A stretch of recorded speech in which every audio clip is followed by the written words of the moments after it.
Olá, queridões! A gente se encontra mais uma vez. Dessa vez a gente vai falar sobre a independência do Brasil e vamos fazer aí um vídeo que contempla dois temas. A gente vai falar também do primeiro reinado. Bom, para poder falar desses dois temas eu vou ter que trazer vocês um pouquinho para trás no estudo que a gente faz da história do Brasil. E esse para trás vai levar a gente até 1820, como vocês estão vendo aqui, data da Revolução do Porto. Essa imagem que costuma aparecer com frequência da Revolução do Porto é uma imagem que mostra a reunião em Portugal dos grupos que teriam sido os responsáveis por tomar as grandes decisões políticas. Eu vou tentar ampliar um pouquinho. A gente vê que tem um clima de discussão, pessoas em pé e tal. Afinal de contas, as pessoas estavam imbuídas de um espírito revolucionário. Esse termo revolução, ele aparece sempre em história e é uma coisa que a gente usa sempre quando está falando de mudanças rápidas na política ou na economia. Em geral, quando a gente está falando dessas mudanças no século XIX, nos anos 1800, a gente está falando de mudanças que envolvem o povo reclamando por algum tipo de maior participação política e assim por diante. No caso português era exatamente isso. Eles queriam que o rei deixasse de ser um rei absoluto e passasse a governar com uma constituição, respeitando um conjunto de leis. O grande problema é por que a gente voltou em 1820, por que a gente voltou na Revolução do Porto. Bom, entre as reivindicações desses caras da Revolução do Porto, estavam, no caso, a volta da família real, que estava morando no Brasil, e uma outra que vai afetar diretamente a nossa independência. Esses caras queriam que o Brasil voltasse a ser uma colônia de Portugal. Não queriam mais aquela condição de Reino Unido que a gente explorou no nosso vídeo anterior sobre a vinda da família real para o Brasil. Bom, algumas conquistas eles conseguiram. Eles iniciaram um trabalho de elaboração de uma constituição, do tal conjunto de leis, e conseguiram que a família real voltasse para Portugal. Essa outra imagem aqui seria a despedida da corte portuguesa do Brasil. A gente vê as pessoas se despedindo com certo ar de tristeza nessa imagem representada aqui, mas a gente consegue ver todos os grupos sociais brasileiros representados. Você vê algumas pessoas bem vestidas mais acima, negros aqui, e a família real se despedindo, retornando a Portugal. O grande motivo que levou Dom João VI a decidir a retornar a Portugal foi o medo de que ele acabasse perdendo o trono com todas essas mudanças que estavam acontecendo lá. Bom, e no Brasil? Que situação que ficou quando Dom João VI partiu? É interessante perceber que Dom João VI voltou para Portugal, mas não deixou exatamente o governo do Brasil vazio. Ele deixou o filho dele para trás, Dom Pedro I, representado aí nessa pintura como um homem altivo, sério, e que ficou responsável pelo controle do governo aqui no Brasil, para garantir que também não se perdesse o controle das coisas por aqui. O Dom Pedro ele enfrentou uns dilemas bem sérios, porque ele era um português, ele era o príncipe, ele estava numa condição de ligação mesmo com seu pai e com Portugal, mas as ordens que chegavam lá das cortes portuguesas, daquela Revolução do Porto, eram ordens que contrariavam as vontades de Dom Pedro, e contrariavam inclusive o interesse do Brasil. Afinal de contas, os caras lá na Revolução do Porto queriam que o Brasil voltasse à condição de colônia. Queriam fechar os portos brasileiros, queriam que Dom Pedro voltasse para Portugal.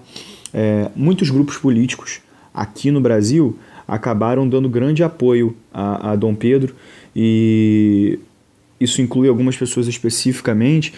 Um que é sempre válido a gente citar é esse carinha que aparece aí nessa imagem menor, chamado José Bonifácio de Andrade e Silva. O José Bonifácio foi um grande conselheiro de Dom Pedro I. Ele acabou sendo considerado, ele até hoje é considerado como um dos patriarcas da independência por causa disso. Ele articulou muita coisa. E ele garantiu que Dom Pedro, por exemplo, tivesse apoio de grandes grupos, insistiu muito na permanência de Dom Pedro no Brasil. Em janeiro de 1822, a gente tem o simbólico dia do Fico, que é o dia em que Dom Pedro desrespeitou as cortes portuguesas e afirmou que ia ficar no Brasil, não ia retornar. E à medida que Dom Pedro foi ficando aqui, ele foi preparando de uma certa maneira o terreno para a independência. Pensou na ideia da gente elaborar uma constituição para o Brasil, ele começou a preparar um exército. Então, a independência do Brasil foi um processo, não foi uma coisa de ruptura, não foi uma coisa que Dom Pedro fez de um dia para o outro, como muitas vezes a gente acaba vendo. Eu resolvi destacar aqui também uma imagem que eu acho que é sempre válido mostrar, que é a imagem da coroação de Dom Pedro. Você vê que é interessante notar que quando o Brasil se tornou independente, Dom Pedro se tornou imperador, e isso gerou uma marca, porque nós éramos o único país da América a ter se tornado independente e, ao invés de ter um presidente, ter um imperador, ao invés de ter uma monarquia, ter uma república. Isso tudo aconteceu por causa do famoso grito de 7 de setembro de 1822, que seria a marca da independência. O 7 de setembro ele já foi representado de muitas maneiras. Costuma-se dizer que ele aconteceu quando Dom Pedro retornava de uma viagem a São Paulo, recebeu uma carta do pai exigindo que ele retornasse por causa de todas aquelas exigências das cortes, e resolveu desobedecer definitivamente e romper com Portugal. Agora é interessante também a gente notar a maneira como essa data foi marcada. Alguns pintores tentaram mostrar isso. Por exemplo, essa imagem aqui de cima, essa primeira imagem, é uma imagem de um pintor chamado Moreau. Ele é um francês, e o que é curioso a gente reparar é que o Moreau, quando ele pensa a independência do Brasil, ele mostra um pouco do que a gente pode imaginar que fosse de fato um vilarejo daquela época, tá? Pessoas simples, descalças, Dom Pedro ao centro, repara sempre nisso, o destaque que Dom Pedro recebe nessas pinturas, e um clima até festivo, né? Agora, também tem outras representações que são até mais simbólicas. Esse segundo quadro aqui, esse quadro aqui de baixo, é um quadro de um pintor chamado Pedro Américo. Já esse quadro, ele é um quadro quase que político, assim. A gente vê, na verdade, uma representação muito mais formal das pessoas. Existe uma espécie de arco, se a gente perceber, que faz com que Dom Pedro fique ao centro mesmo das figuras. E faz muito sentido quando a gente liga essa ideia aqui, militar, formal, ao tal grito que Dom Pedro teria proclamado no momento da independência, que teria sido o grito de independência ou morte. E aí as espadas para o alto, toda essa coisa meio que representam esse caráter militar, esse caráter de atrito do momento da independência do Brasil. É óbvio que a independência não foi um processo simples, houve batalhas entre portugueses e brasileiros, foi preciso contratar inclusive exércitos mercenários, que são os soldados que aceitam lutar por dinheiro, para defender o Brasil. Algumas regiões passaram por embates fortes, como na Bahia, por exemplo, e a independência não foi imediatamente reconhecida. O primeiro país que reconheceu a nossa independência foram os Estados Unidos, que já tinham se tornado independentes há quase 50 anos e, obviamente, tinham um interesse em manter os europeus fora da América, então apoiaram essa independência. E em 1825, tanto a Inglaterra como Portugal reconhecem a independência do Brasil. A Inglaterra foi super importante nesse processo porque ela que negociou o acordo com Portugal para que Portugal reconhecesse de fato a independência brasileira através do pagamento de uma indenização caríssima, para a qual Dom Pedro não tinha dinheiro nos cofres brasileiros para pagar, e que a Inglaterra acabou pagando parte dessa indenização, e o Brasil criou aí talvez a sua primeira dívida externa com os ingleses em 1825. As próprias representações de Dom Pedro mudam, né, para esse período. Aí ele já aparece como imperador, e se você reparar aquela imagem lá no fundo, você vai ver que esse é o Pão de Açúcar, aqui no Rio de Janeiro, que era onde Dom Pedro vivia. Aí a gente passa para um outro momento, que é aquele em que Dom Pedro tem que começar a construir um país de fato, e ele aceitou a ideia de criar uma Constituição. Por isso a Assembleia Constituinte, que já estava sendo montada desde antes da independência, pensou na elaboração de leis para a gente poder ter uma organização jurídica mesmo no Brasil. Acontece que as propostas foram todas consideradas muito liberais por Dom Pedro I, e à medida que ele foi se revoltando com essas propostas, ele acabou optando por encerrar com a Assembleia, né? Ele dissolveu a Assembleia, dispensou todas as pessoas e reuniu um outro grupo de pessoas mais próximas, pessoas que ele tinha escolhido, para criar uma Constituição mais de acordo aí com aquilo que ele queria. A Constituição que ele criou acabou sendo estabelecida em 1824. Ela ganhou o nome de Constituição Outorgada. Na verdade, Constituição outorgada pelo seguinte: Dom Pedro, ele impôs essa Constituição, ele obrigou que as pessoas aceitassem ela, e o grande diferencial dela é que ela tinha um poder chamado poder moderador entre as regras dela. Vamos entender isso um pouquinho melhor. Qualquer Constituição criada hoje se assemelha um pouco a essa aí. Tá? Eu vou tentar mostrar a vocês, especialmente a estrutura de poder. O que seria essa estrutura de poder? Seriam as estruturas que governam de fato, que organizam de fato o país. Eu vou fazer uma marcação aqui. Essas 3 esferas de poder aqui são as 3 esferas de poder que existem até hoje. Poder legislativo, hoje aí a gente estaria falando dos deputados, dos senadores, dos municípios, nas cidades, dos vereadores. O poder executivo, que é o cara que de fato trabalha na parte de administração, tá? Enquanto o legislativo está preocupado com as leis, esse cara que está preocupado em executar, em governar a parte administrativa, vamos dizer assim. Hoje quem faz isso são as pessoas como o presidente, o governador, o prefeito. E tem o poder judiciário, que faz a vez da justiça com os juízes, com os promotores e assim por diante. Bom, vamos tentar entender por que esse sistema foi pensado. Lá atrás, lá no Iluminismo, um camarada chamado Montesquieu pensou nisso aqui para evitar que uma pessoa só concentrasse esses 3 poderes, como era no caso dos reis absolutos. A ideia do Montesquieu é que cada grupo desse aqui se equilibraria e ninguém ficaria poderoso demais. Seria uma forma de impedir que alguém tentasse ter o tal poder absoluto. A organização da Constituição de 1824, ela é mais ou menos essa aí. Inclusive, aqui embaixo a gente pode ver que outras estruturas existiam. Já existia um Senado, uma Câmara dos Deputados, existia um Conselho de Estado, que tinha as funções parecidas com o que os ministros têm hoje. A grande diferença da Constituição que Dom Pedro I pensou é que ele criou um poder extra. Ele criou o poder moderador.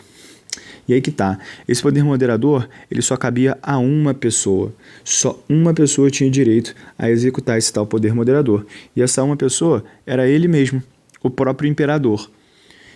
Se você reparar na ordem aqui, o poder moderador, ele está acima dos outros 3.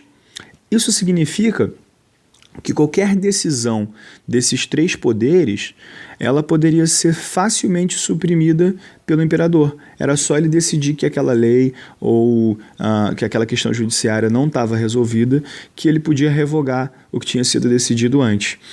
Você vê que Dom Pedro criou uma maneira de continuar tendo um poder absoluto sem exatamente ser um rei absoluto. É interessante porque essa Constituição ela durou muito tempo, ela foi até o final do 2º reinado, a gente vai ver que ela foi até 1889, sempre com a permanência do poder moderador. Bom, a maneira que Dom Pedro decidiu governar não deixou todo mundo satisfeito. no Nordeste, rolou a Confederação do Equador em 1824, essa aqui é a bandeira deles. A gente vê um lema ao centro: religião, independência, união e liberdade. A ideia desses caras era que, se fosse para viver sobre esse domínio de Dom Pedro, um governante que administrava mal a economia, que tinha imposto uma constituição, era preferível se separar do Equador. Por isso uma ideia de confederação, se separar do Equador não, desculpe, se separar do Brasil, criando uma confederação. Eles chamavam-se de Confederação do Equador porque ficavam próximos à linha do Equador, que passaria aqui por cima mais ou menos, essa linha que divide imaginariamente o planeta em duas partes. Reuniu principalmente os estados do Ceará, Rio Grande do Norte, Paraíba e Pernambuco, com uma parte de Alagoas nisso. Foi uma confederação que tentou separar-se do Brasil, criar uma constituição, e uma constituição liberal, sem poder moderador, e estabelecer uma república. Ou seja, eles não queriam ser governados por um imperador, eles queriam ter um presidente, queriam votar para escolher esse presidente. Ela é marcante porque ela foi um grande questionamento a Dom Pedro I. Ela infelizmente não teve sucesso. Infelizmente, eu digo, pelo menos pelas pessoas que morreram. Algumas imagens de batalhas lá marcam bem a presença de tropas imperiais, né, de tropas enviadas por Dom Pedro I, que acabaram conseguindo massacrar essa revolta, né, impedir que a Confederação do Equador se separasse de fato do Brasil. Um dos caras mais simbólicos aí a terem sido assassinados nessa história é o Frei Caneca, que é até nome de rua aqui no Rio de Janeiro hoje. Frei Caneca já tinha sido um líder local, ele já tinha participado em 1817 de uma outra revolta, ainda no período em que Dom João estava aqui no Brasil.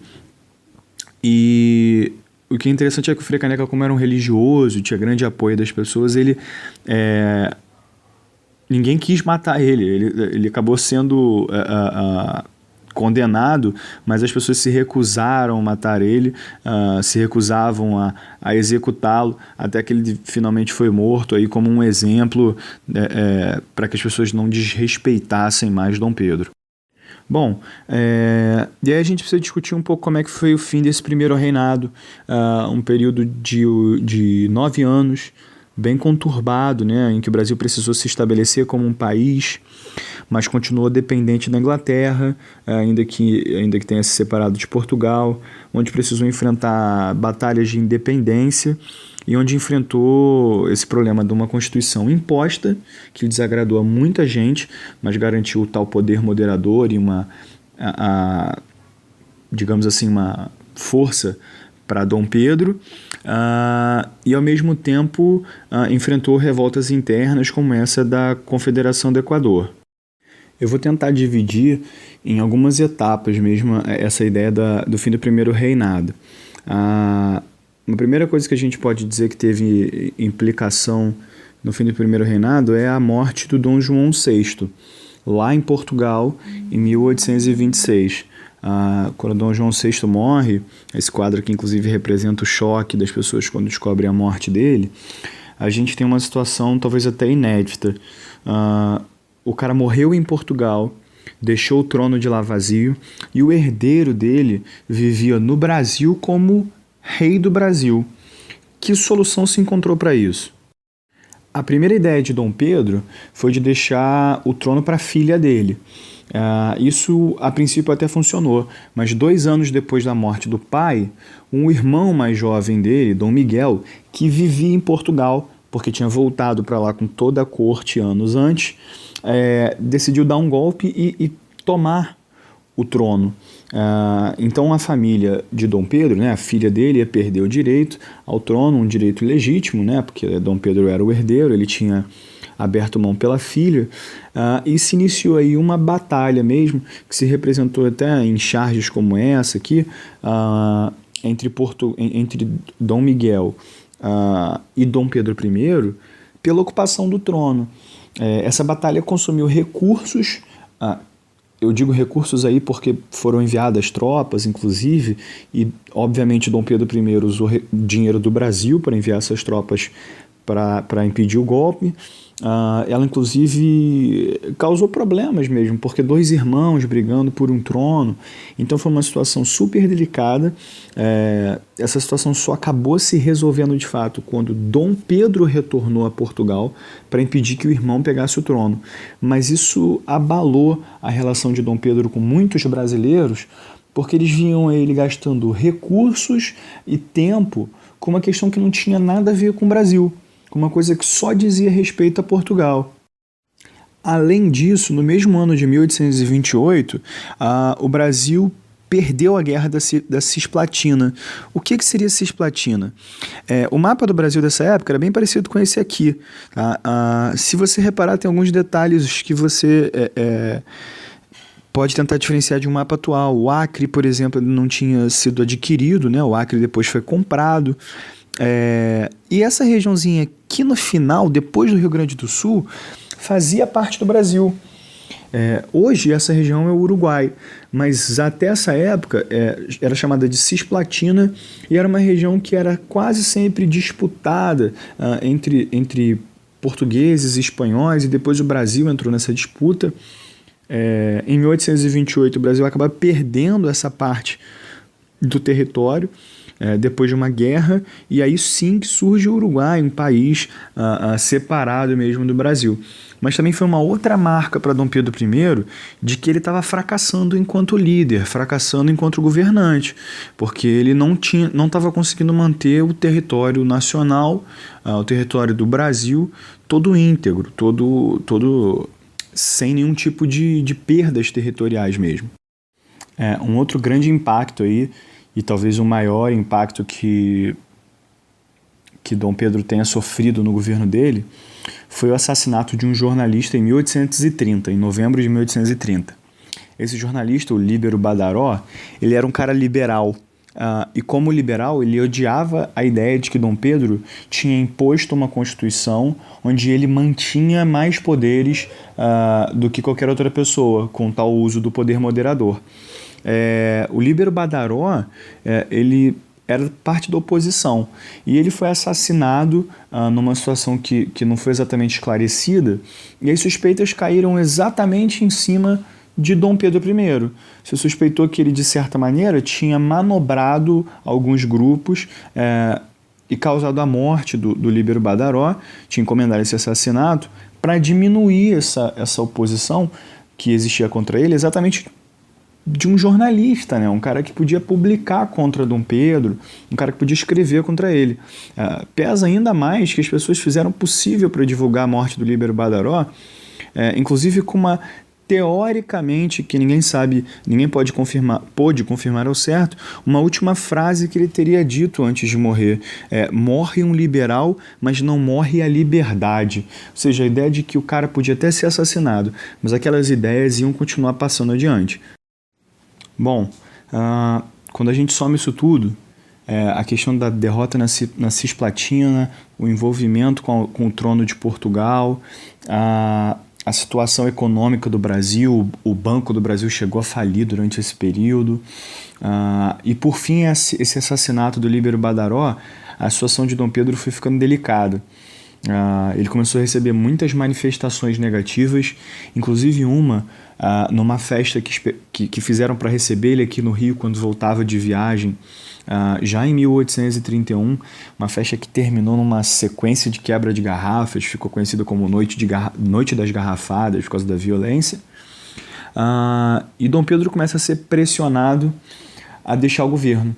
Ele tenta algumas manobras de chamar mais brasileiros para o governo, mas nada vai funcionando, até que em 1831 a gente chega a um ponto em que os militares, que nessa pintura aqui da abdicação de Dom Pedro é representado por um major que teria recebido a carta de abdicação da mão de Dom Pedro I, os militares acabam se impondo, e Dom Pedro I abdica na esperança de manter a família dele no controle do Brasil, de manter, de uma certa maneira, a monarquia e de garantir que o Brasil continuasse tendo um imperador, de preferência o imperador da família dele. A questão é a seguinte: quem é que tinha direito ao trono brasileiro? o filho de Dom Pedro, um garoto chamado Pedro de Alcântara, que na época da independência, que na época da abdicação, em 1831, era esse menininho aqui, ó, 5 anos de idade, futuro imperador do Brasil. Como é que uma criança de 5 anos vai ter condição de governar um país? Isso a gente vai ver numa aula mais pra frente. Aqui a gente encerra o primeiro reinado. Dom Pedro abdica e retorna para Portugal, onde ele até conseguiria retomar o trono, mas acabaria morrendo poucos anos depois de tuberculose. Ok? A gente se vê numa próxima aula. Até lá, galera!